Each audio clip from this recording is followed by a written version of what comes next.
Part 1.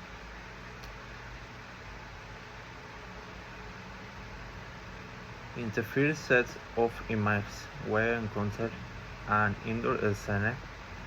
In the main image is a man and a woman.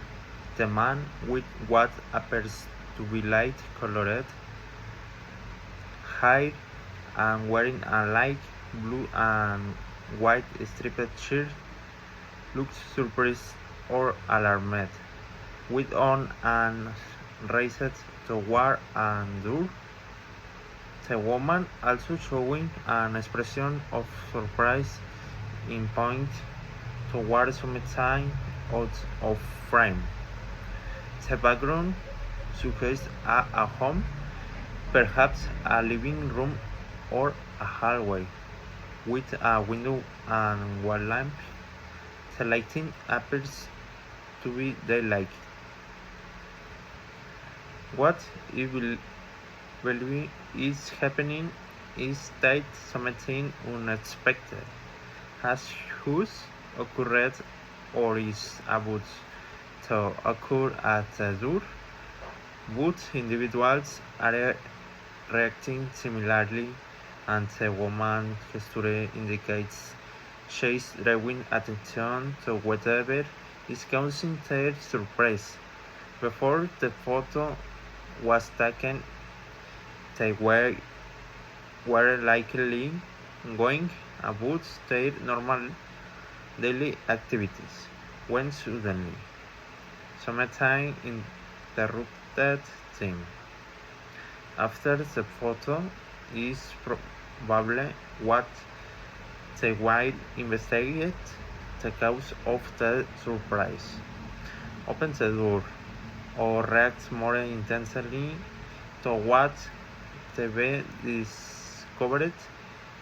Their facial expression suggests it's not a pleasant surprise.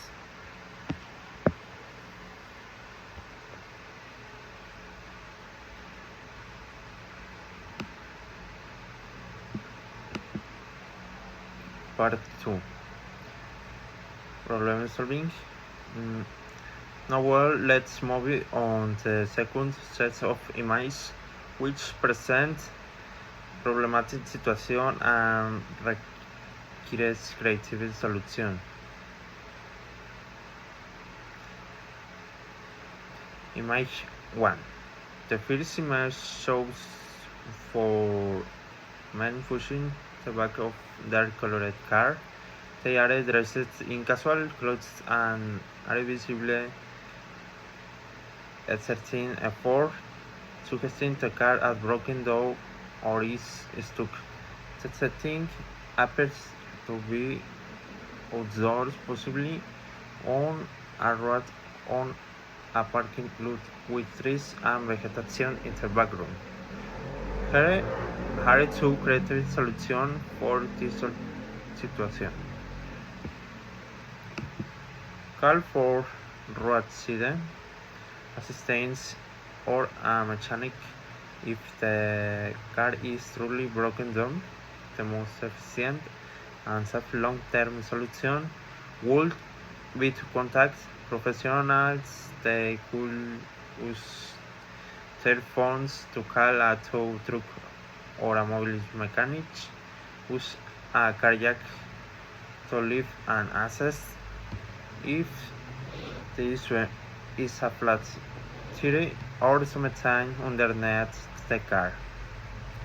They could use a jack to lift the car, inspect the problem, and if they have the necessary tools, like a spare tire, fix it on the spot. This will prevent them from having to push the car a long distance.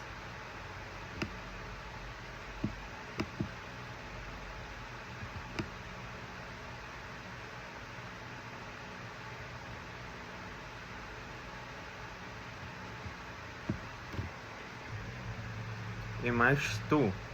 People under attack. The second image depicts A group of three individuals appearing to be two men and one woman who lay closely under a blue radar. They are outdoors and the way they are holding their dark suitcases. They are sheltering from rain, strong winds, or perhaps cold. The background shows trees and foliage indicating a natural, perhaps wilderness or camping setting. Their expression seems a bit somber or serious, simply discomfort from the weather. My two creative solutions for this situation are: seek immediately more substantial shelter, if possible. They should look for a more robust form of shelter nearby, such as cavity, a solid structure, or a dense thicket of trees that offers better protection from the elements, especially if the website is severe or prolonged. Will a temporary lean if they have additional supplies like ropes, poles, or mortars.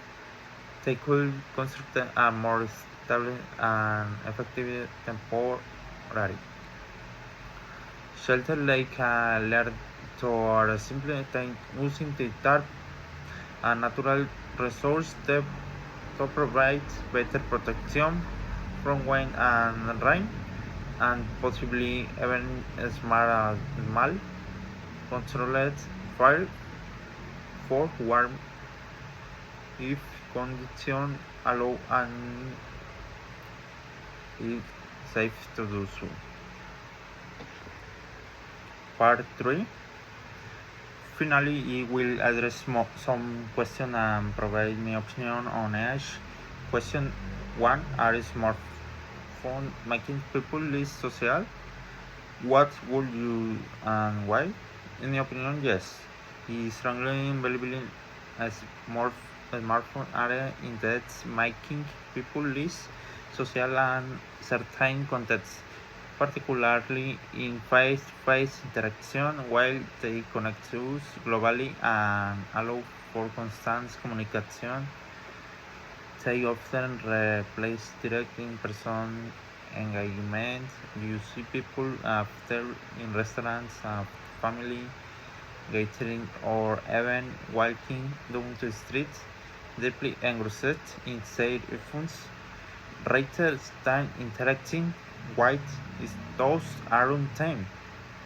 This can lead to a superficial form of connection where online interaction are prioritized over building deeper, more meaningful relationships in the real world. To counteract this, I would advocate for designate iPhone-free time and zones, especially during social gatherings or family meals.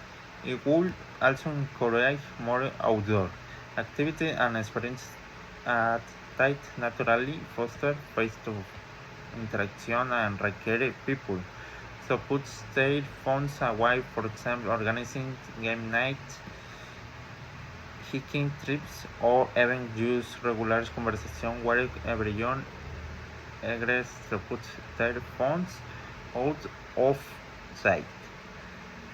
The goal is to constantly create environments where genuine human connection is prioritized.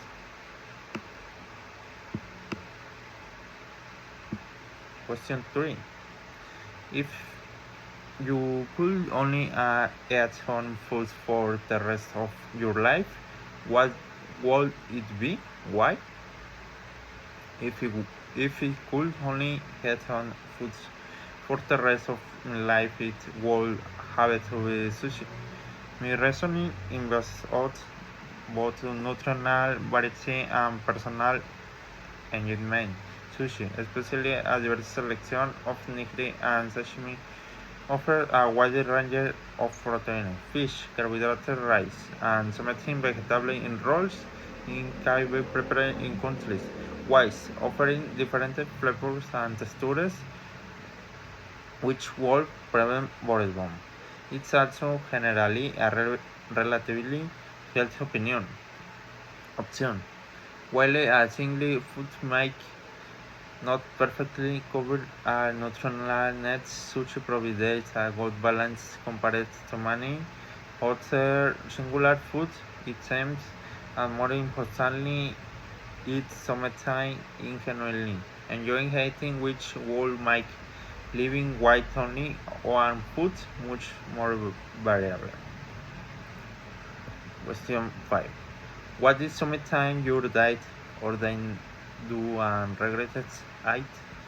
Summertime I didn't do and regret is not learning to play a musical instrument more seriously when he was younger. When he had the opportunity to take piano lessons, but he didn't commit to them with the dedication needed to truly master the instrument. He practiced sporadically and often found excuse. Now, as an adult, he realized immense joy and mental benefits that come with playing music. The ability to express oneself through melody, to read and understand such music, and to perform for others is summertime. He deeply admires. He regrets. He not seizing that opportunity when my brain was more adaptable and he had more free time to dedicate to it. While it can still learn now, it will be significantly harder to reach a high level of proficiency.